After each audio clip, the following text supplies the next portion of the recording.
Paul. Paul, we know, who is our producer, our manager, basically a guy who tries to run things. We never actually see him, but he takes money from us. The critically panned podcast Unwanted Answers has been an ongoing series for 3 years. While one of the mysteries surrounding this show is why it keeps being made, another is of the mysterious producer Paul. Paul has been mentioned several times on the show, but never actually in the building, only contacting the hosts through text messaging or email. I've never actually met Paul. I hope to one day. It would be nice to actually know the person who's giving us orders. I thought I saw him once. I called out to him and he ran away. I caught up to him at a gas station, but his name tag said he was Joe, so it wasn't him. The mystery of producer Paul goes even deeper when trying to explore his past. One person who wished to remain anonymous has come forward believing that Paul is his former co-worker. Based upon the descriptions of what I've heard from the show, I believe that Paul worked at the desk right across from mine.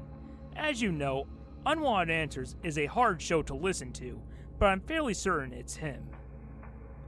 While the source wishes to remain anonymous, he did reveal one piece of information that adds even more to the mystery of Paul. I am a team member of Yahoo, specifically Yahoo Answers. Yahoo Answers, the same source for the questions that Unwanted Answers uses. Even more bizarre is that Paul seemed to have the same work habits at Yahoo that he does for the podcast. I've been with Yahoo Answers for 9 years. Not once did I ever actually see Paul face to face.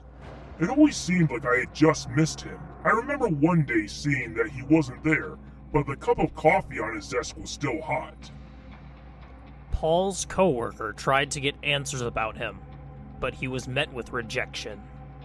I would talk to my coworkers and ask them about how Paul was able to get away with never being in the office, and they told me that's just who he is. The only time that people would mention actually seeing him was at a company picnic in 2009. The last day that Paul worked for Yahoo Answers is a day that sticks in his coworker's mind. It was May 29th, 2017. I received an email from my supervisor telling us that a podcast was launched that at the time was calling itself Yahoo Answers. The supervisor told us that whichever one of us informed the show that they must legally change their name would get a bonus. I said I would be available and was informed that Paul was going to take care of it. The next day, Paul's belongings were cleared and his desk was empty. I went to my supervisor asking what had happened to Paul, and he told me to get back to work. I was persistent and told not to look into it and forget about Paul. However, this didn't stop the coworker's curiosity.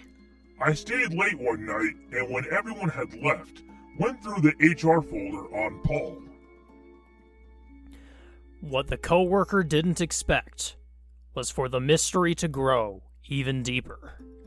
I looked at his work history, and a lot of it were companies that didn't exist.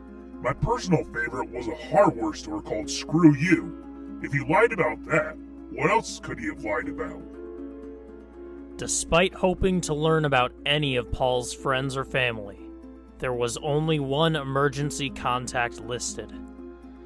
I thought I was finally getting somewhere when I came upon Abigail Powers, but it turned out to be a dead end. Literally. Oh, that's pretty good. Abigail Powers, the maiden name of the wife of American President Millard Fillmore, who died in 1853. Who does that? And goes that obscure? The co-worker later decided to visit the address listed for Paul in the file. However, he was left with even more questions. The house was mid-19th century, and I'm sure at one time looked beautiful. But it was covered with weeds everywhere and broken windows. You could tell that no one had lived there for decades. In a last-ditch attempt to learn about Paul, the co-worker looked for the company group photo that would have been taken at the picnic in 2009. I was so sure that the photo would answer every question I had.